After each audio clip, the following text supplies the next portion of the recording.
दोस्तों, इस वक्त की बड़ी खबरों में से एक बड़ी खबर ये है कि ग़ज़वाए हिंद को लेकर के दारुल उलूम देवबंद को निशाना बनाया जा रहा है।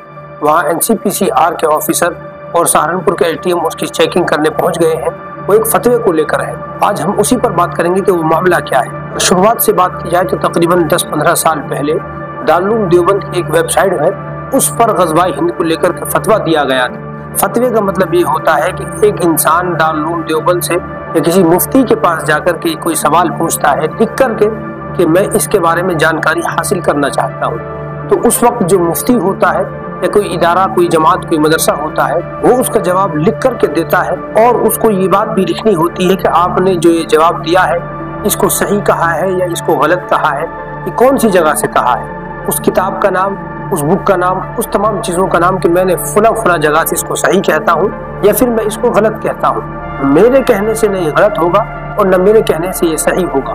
तो मुफ्ती का काम या किसी मदरसे का काम फतवा देने पर यह होता है। अब दारुल उलूम देवबंद पर परेशानी ये आ गई है उस फतवे का जो आज से 15-20 साल पहले दारुल उलूम की वेबसाइट पर था। किसी इंसान ने सवाल किया होगा, दारुल उलूम देवबंद ने उसका जवाब दिया होगा और उस पर लिखा भी होगा कि मैं ये बात क्यों कह रहा हूँ, ये बात मेरी अपनी नहीं है, मैं इसको सही और गलत नहीं कह सकता हूँ, और जो मैंने इसको सही लिखा है या गलत लिखा है इतनी मेरी औकात नहीं है, मेरी वो हैसियत नहीं है। पीछे से जो लिखा हुआ है शरीयत की बात है तो उसको लिख दिया जाता है। अब उसी फतवे का स्क्रीनशॉट लेकर के आजकल सोशल मीडिया पर घुमाया जा रहा है और आज का मीडिया, सब दुनिया जानती है कि किस तरीके से दारुल उलूम पर निशाना साध रहा है और वो ऐसी हेडलाइंस और ऐसे मजमून और ऐसे टाइटल बना रहा है कि जो लोगों को भड़काया जाए, जबकि ग़ज़वाए हिंद से दारुल उलूम देवबंद का कोई ताल्लुक नहीं। अगर दारुल उलूम होता तब भी वो चीज़ बाकी रहती। दारुल उलूम देवबंद के होने न होने से उसका कोई लेना देना नहीं। दारुल उलूम के होने से उस पर कोई फर्क नहीं पड़ता और दारुल उलूम के न होने से कुछ फर्क नहीं पड़ता। दारुल उलूम के इनकार से और दारुल उलूम के हाँ कहने से उस चीज पर कोई फर्क नहीं पड़ता। लेकिन आजकल का मीडिया और दूसरी चीजें जिस तरीके से दारुल उलूम को निशाना बना रही, उससे बढ़कर के दारुल उलूम की शिवी को जिस तरीके से लोगों के सामने और इस मुल्क के लोगों के सामने रखी जा रही है, वो हेडलाइन लगा करके, वो अलग अलग तरीके की आवाज पेश करके और अजीब हेडलाइन के दारुल उलूम देवबंद दहशतगर्दी का अड्डा है, क्या दारुल उलूम देवबंद पर किसी दूसरे मुल्क का हाथ है, इस तरीके की अलाप सलाफ चीजें आप तक पहुंचाई जाएंगी। तो आप उनसे होशियार रहें। ग़ज़वाए हिंद से दारुल उलूम देवबंद का कोई ताल्लुक नहीं है। दारुल उलूम देवबंद के होने न होने से उस पर कोई फर्क नहीं पड़ता। दारुल उलूम देवबंद से किसी ने सवाल किया 15 साल पहले कि ये चीज कैसी है, दारुल उलूम देवबंद ने कहा कि फला चीज इस तरीके से है, इसमें मैं कुछ नहीं कर सकता, ना मैं हाँ कह सकता हूँ ना मैं ना कह सकता हूँ, ये चीज फला जगह से मैंने ली है और अब तक पहुंचाई है। मेरे होने न होने से इस पर कोई फर्क नहीं पड़ता।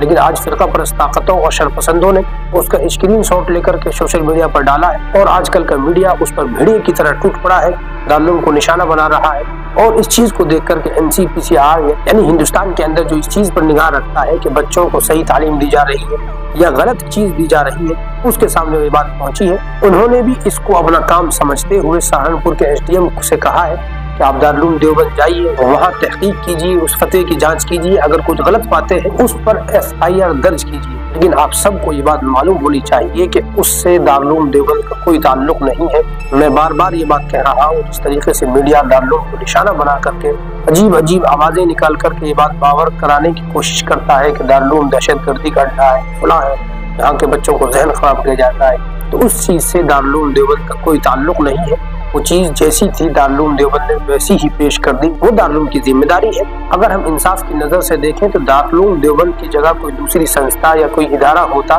और उससे कोई बात पूछी जाती कि ये बात कैसी लिखी हुई है फलां जगह, तो उस पर जरूरी था कि वो उसको उसी तरीके से पेश करे।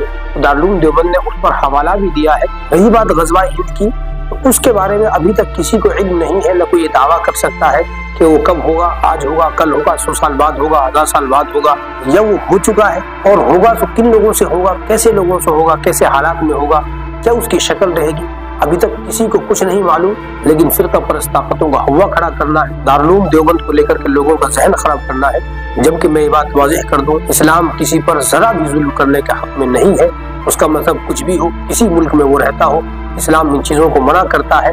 रही बात ग़ज़वाए हिंद की, तो उसके बारे में कोई अभी कह नहीं सकता कि वो क्या होगा, किस तरीके से होगा। लेकिन अफसोस आजकल की मीडिया पर जिस तरीके से वो दारुल उलूम देवबंद को लोगों के सामने पेश कर रहा है। हमें ये बात याद रखनी चाहिए कि फतवा जो होता है वो किसी सवाल का जवाब होता है। दारुल उलूम ने उसी सवाल का जवाब लिख कर के दिया और ये भी बताया कि ये बात मैं फला जगह से कह रहा हूँ, इसमें मेरा कोई दखल नहीं, लेकिन फिरका परस्त ताकतें यही चाहती हैं। और अभी इसी हाल में कुछ फिरका परस्त ताकतों ने खुलकर के बात कही है कि दारूम को बैन कर दिया जाए, कि दारूम पर पाबंदी लगा दी जाए। तो मैं आप तमाम लोगों से दरख्वास्त करता हूँ कि अपने जहनों को साफ रखें, इस वीडियो को लाइक करें और ऐसे लोगों तक पहुँचाएं जो दारूम देवबंद के बारे में गलत शिबी रखते हैं, और हमारे चैनल को सब्सक्राइब